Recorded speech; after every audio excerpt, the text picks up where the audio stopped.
Good morning.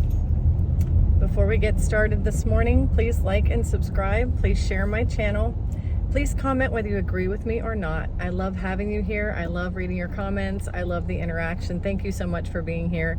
And we made it over 400 subscribers. Yay.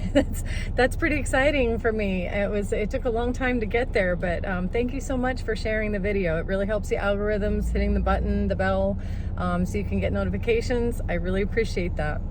So I'm going to get started with the subject of today. It actually comes from one of my subscribers who had made a request, and thank you very much for doing that. I like it when people share, your stories or what's you're going through, and also, letting me know what you would like me to share with you. And so thank you. The subject has to do with, there are a lot of people who hit a point of enlightenment, or they become enlightened. And once they become enlightened, once that happens, sometimes it's a one-time thing and sometimes it's a process. But I've heard this a lot, and it actually happened to me. When someone becomes enlightened and all of a sudden, or at some point, everything seems to go gray. Everything just seems to go dull. It's almost like, wow, I just discovered and I just realized who I am, that I'm part of the all, and that I'm part of the collective, and that all of this reality that I'm seeing is actually a projection, and I've just discovered this. What an amazing discovery. Well, now everything looks different. And what do I do? And if things in life don't look the same, or if you realize that you're, like Tony Robbins says, change your story, change your life. It's all based on the perception of, or the idea of change your thoughts, change your life. And there's really a lot of backing to that. Most of my videos, if you go all the way back, I'm talking all about that. And I have touched on the subject before of hitting a dull spot, like hitting a plateau, or just kind of sitting there not knowing, what do I want to do? Where do I want to go from here?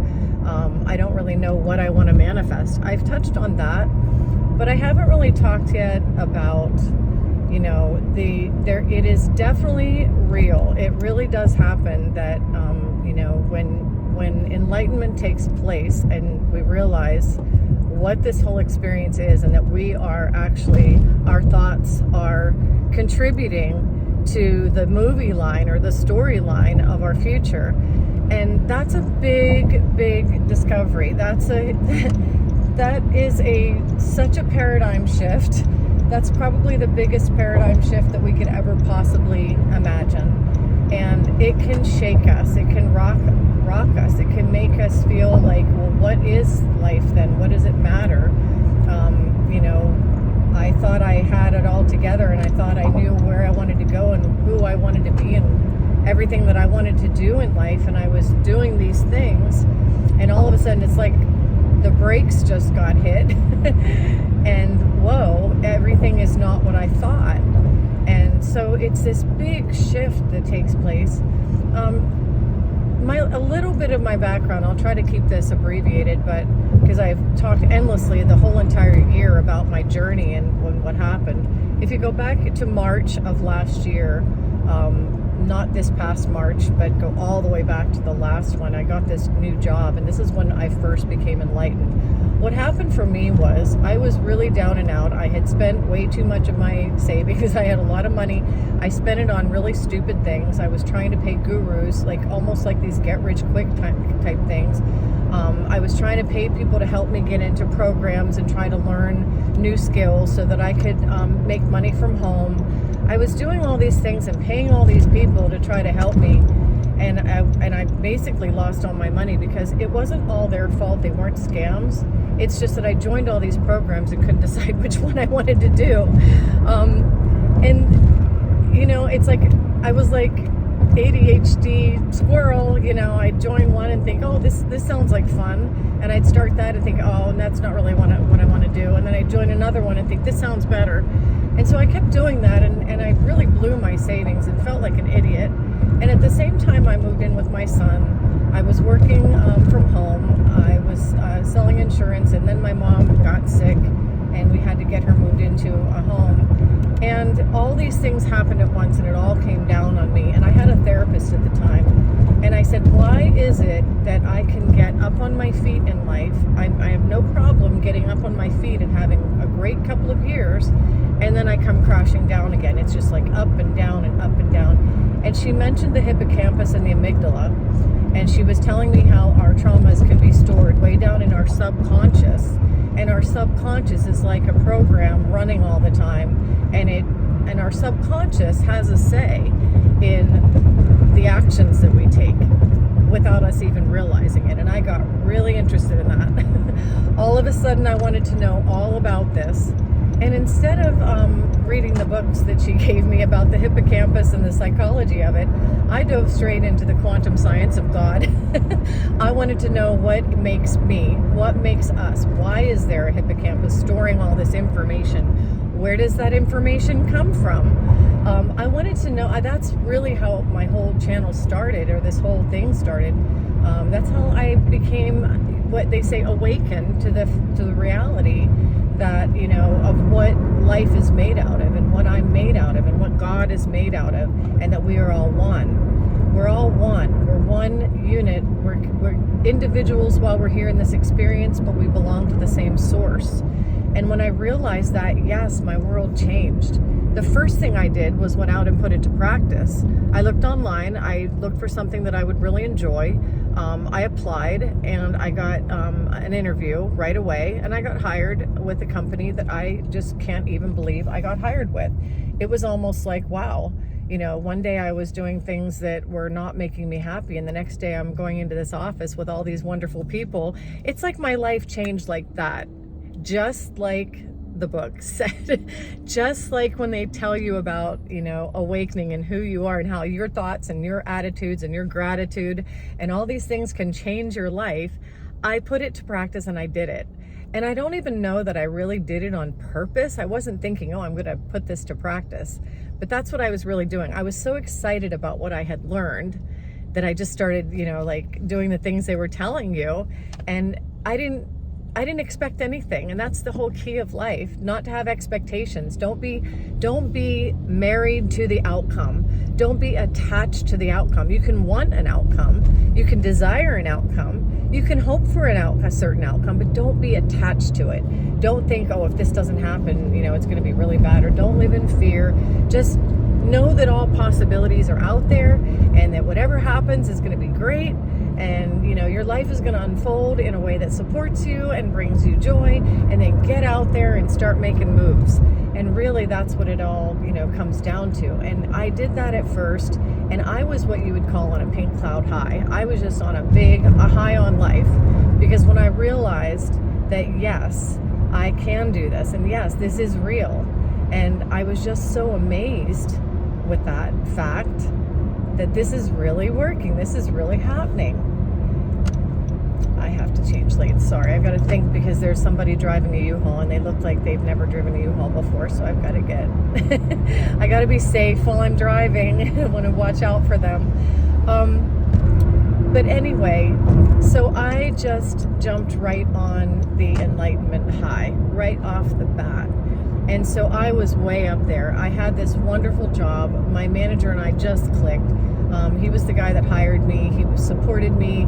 Every time I walked into that office, I would walk in, and it was like everybody, just like, you know, the quantum theory says, everybody was just so connected on an energetic level, on a spiritual level, on a God level. Everybody likes everybody in this office. It's crazy. Some people don't even believe that a place like this exists, but it's a corporate job where everyone gets along, and everyone, you know, is decent to each other, and there's no backstabbing, and so many good things about this place that I ended up in. And I was just kind of looking around like, whoa, like, wow, this is real. And so once that happened, you know, I got into that job, and I was really, I'm going to have to say 8 months or more. I was on that same, maybe almost a year. And some things started to happen. My car needed work. I had a hard time getting my license because they were giving me a hard time on my inspection. So I had to pay a lot of money to get my car done. And, you know, then my manager who hired me left abruptly, and there were just so many things that it was almost like I was living this high, and then things started to fall apart. And immediately I started to think, okay, I didn't blame myself right away because I wasn't thinking I caused this, but I was in the complete understanding that this is my reality. And I thought to myself, okay, what are the teachings here? The Neville Goddard teachings, the Nikola Tesla teachings, the Abraham Hicks teachings, all of these videos that I had watched and books that I had read, what are they telling me here? What they're telling me here is continue to have gratitude. Continue to have gratitude. This is the world. This is the world. It's going to do what it's going to do. But continue to move through that. Move through that. Right along with stay steady. Be like the Bible says, a double-edged sword. There's a duality to all of life, but we have to cut right through. We just have to be our same selves and know who we are right through. We're going to have mountains, we're going to have valleys, we're going to have good times, we're going to have bad times. That is the experience of this world. Those are the rules of this land we're in right now. And so that those things are going to happen, but it's not what happens, it's what are you going to do with it. So it was about that time last year. It was, well, this year, it happened in January, February, in the beginning of this year. We're now in almost in July. It's the end of June. So that was about 6 months ago. And what happened was, in trying to get my little, my calibration going and trying to stay stable and steady in my gratitude, and I didn't quite know how to force that. I didn't really know enough about this, the manifestation, the oneness of Christ consciousness and all these things. I didn't know enough about it. I didn't have enough experience to really know what to do with that. So what I did was I just stayed status quo. Like, I'm just not going to move. I'm going to do what the animals do whenever some threat comes in. I'm just going to freeze, hit the ground and freeze, and I'm just going to stay right here. And that's what I did. I got through that period of time. I did not get depressed. I did not get upset. I just stayed status quo. But that status quo threw me into a mindset of basically, what is life? Life is boring. I think, and correct me if I'm wrong, to the person who asked me to touch base on this, to do a video about this, I think this is what you meant by when you become enlightened and everything just looks gray, everything just looks dull, like you don't have that zest for life. You're just looking around like, okay, now what? That's what I hit. After the big high, I kind of crashed, I leveled out, and then I hit that point where it's like, okay, blah, la, la, la. Here I am, I'm going to work. I do love my job. I do love my office. I love the people here still. But I'm always looking for something fun, something exciting to happen. I wanted my life to be, I wanted things to be what I wanted them to be. Everything about my life. They say that you can just open up and live the joy of your life. Well, I was, and everything changed, and I got into a new department. I still have joy in my life, but I was thinking to myself, am I living the joy of my life? Am I doing, what would I want to do if I were living the complete and total joy of my life? Well, I would probably be traveling to other countries and doing photography and getting paid for my photos, doing like blogs or something, like travel blogging, or, something like that, or just, having a home base, but still being able to travel. Taking pictures brings me joy. Animals bring me joy. Being around my family, my friends, my coworkers, all these things bring me joy. But I couldn't seem to get them all into one place. Like, how am I going to have a job where I have a certain amount of vacation time each year and then still travel the world and do travel blogging? How am I going to do that? How am I going to still have these people that I love here and people that I love in other places? And, there were just so many things swirling around, and I thought, okay, I can't pick one, so I'll just pick none. And that's when things just started to get kind of like, well, I'm just not doing anything. I'm not motivated to do anything right now. I'm not motivated to try to open up my future to bring me joy, because I really don't know how to do that. I don't know how it's all going to fit in. I don't know. I didn't see it. I just didn't see it fitting in. And so I just stayed, again, just status quo. And then I realized, this wasn't something that I read or something that I learned. I think just through, I don't really want to say meditation. I guess I just think, I tend to be a deep thinker, and I wasn't overthinking it, but I was kind of just contemplating, you know, what is it that I'm doing that I could be doing better? I don't like to say that I'm doing wrong, because we do things right and we do things wrong. But at this point, I didn't feel like I was doing something wrong. I just felt like there was something I was missing. And I thought, you know what? I don't remember where I saw it, but I was watching videos, YouTube videos, and someone had said something about just take a step, and don't worry about the process. Don't worry about how it's going to happen. Just make a move. Make a move and you won't be wrong. Make a move towards something and let things unfold.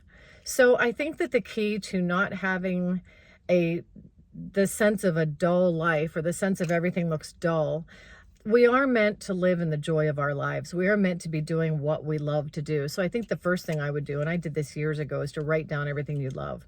Write down what brings you joy. I mean, if what brings you joy would be to be a multi-billionaire, write it down. If what brings you joy would be, you know, to be around, I don't know, animals, or to be around, to go RVing, or whatever it is that would bring you joy, you know, to be involved in your community, whatever you can think of that makes you happy. And you don't have to say it would be, you know, community involvement. Just say, I like it when I'm around a lot of people, or I like it when I'm able to be in solitude, or I like being at the top of a mountain. I like climbing, or whatever it is you enjoy doing. Write all those things down, journal those. This is what I enjoy, an enjoyment list. Write that down. Look at that every day. This is what I enjoy. This is what I love. This is what I enjoy. This is what I love. And then, you know, if a door opens, or if something happens to where it doesn't have to lead you to the mountain climbing trip, but say that a friend just comes up and says, hey, you know, you want to take a week off with me and go, you know, trip around this new place that I found? Do something like that. Just make a small step, just a small step.